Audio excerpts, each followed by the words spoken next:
So first, we talk about norepinephrine. I apologize, my nose running. It's kind of cold down here. First of all, the first medication discussed is norepinephrine. Depending on what institution you're at, sometimes they call it Levophed or Levo, based on the previous trade name. This is the vasopressor of choice for almost every other area in medicine. The reason I say that, at least in the institutions I've worked in, phenylephrine is always typically is the dominant vasopressor used in the operating room when it comes to anesthesia. The way norepinephrine works, it works both at the alpha and beta receptors, but it's primarily alpha. The alpha will cause vasoconstriction at the arterial level, increasing the blood pressure. However, because there is some beta action as well, this will increase inotropy, and you will also likely see an increase in the patient's heart rate. Next is epinephrine. As you know, this hits beta and alpha somewhat equally. So you'll see both an increase in blood pressure and a more marked increase in inotropy and heart rate when compared to norepinephrine. Hopefully you already know this, but it's obviously a treatment for anaphylaxis and also a good treatment for bronchospasm. It's also a major medication for ACLS. And although I didn't write it here, I'm sure you're aware that epinephrine is sometimes included with local anesthetics for various reasons. What about dopamine? So I'm guessing not many of you have seen the use of dopamine, and there's a good reason for it. Dopamine, essentially, the literature has kind of bore out, at least the way I interpret it, as it just not having that much use. Norepinephrine beats it head-to-head nearly every time.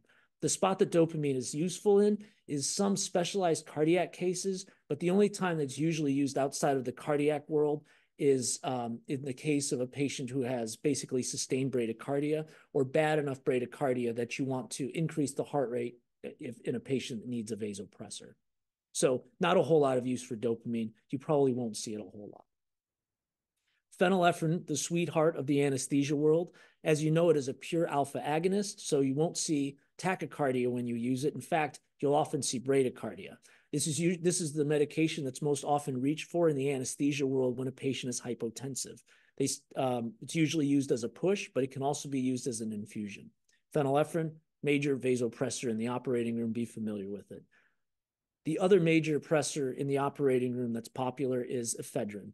So ephedrine, as you know, hits both beta and alpha receptors, which you get a reflex, you'll get a tachycardia or an increase in heart rate, as well as an increase in blood pressure.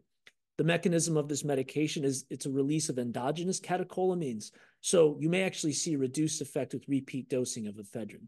Ephedrine is usually more reserved, at least in clinical practice, for patients who have a relatively low heart rate but need a vasopressor. So somebody's heart rate maybe in the 50s or 60s, feel a little uncomfortable giving phenylephrine, ephedrine's usually used.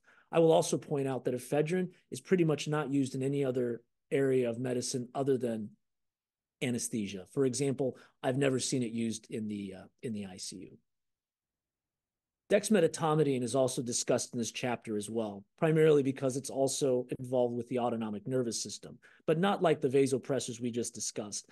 This is a centrally acting alpha-2 agonist. It's similar to clonidine. Interestingly, it has sedative use. Just like clonidine, you may see bradycardia, hypotension. Interestingly, it has a very little effect on respiration. So it makes it a very attractive sedative medication. And it's particularly helpful in awake intubations. In fact, this is actually the medication that I use preferentially for awake intubations. Next, dobutamine. As you know, dobutamine is a pure beta agonist. It increases inotropy and heart rate as you would expect. Some people forget that it also causes afterload reduction. So typically you'll actually see a reduction in your blood pressure while you give this. It's an excellent medication for patients with heart failure, which we'll discuss toward the in a little bit. But dobutamine is basically a good medication for heart failure. I will say many people call it a vasopressor. If you want to sound a little more well-informed, I would probably call it an inotrope rather than a vasopressor. And speaking of the beta receptor, we should also talk about the beta blockers since it was discussed in this chapter as well. The most popular beta blockers in the anesthesia world, because they're IV, is esmolol, metoprolol, and labetalol. So esmolol is an ultra short-acting beta blocker. This is often pushed when a patient gets tachycardic and likely will only be tachycardic for a short time. and needs to be treated quickly. It doesn't stick around and actually has a relatively little effect on the blood pressure. Actually giving metoprolol in the operating room, metoprolol is a bit longer acting, lasts maybe, people will say 6 hours. It's usually more clinically like 2 to 4 hours, but it's used for more sustained heart rate control. You will probably see a little bit more of a blood pressure effect if you use it.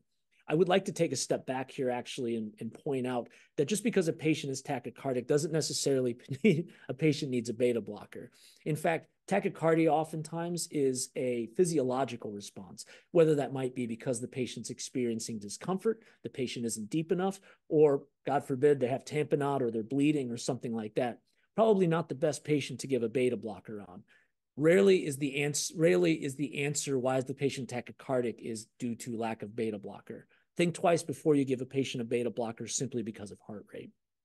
Labetalol is a nonspecific beta blocker that's primarily used for blood pressure control. Usually this medication reserved for people who have a relatively higher heart rate, usually maybe above 80 beats per minute. If they're a bit lower than that, usually hydralazine is reserved for that. And finally, the last group of medications discussed is the muscarinic antagonists. Again, these are discussed in this chapter because they affect the autonomic nervous system. I'm sure we're all aware of atropine.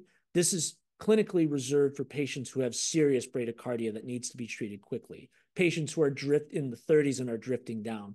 Usually don't mess around with glycopyrrolate on that, give it quickly. Worth mentioning is it does cross the blood-brain barrier, so post-operatively, especially in older patients, they can wake up a little goofy. Glycopyrrolate, also called Robenol by some of the older staff, is used similarly to atropine, is that it can be a treatment for bradycardia, usually less severe treatment.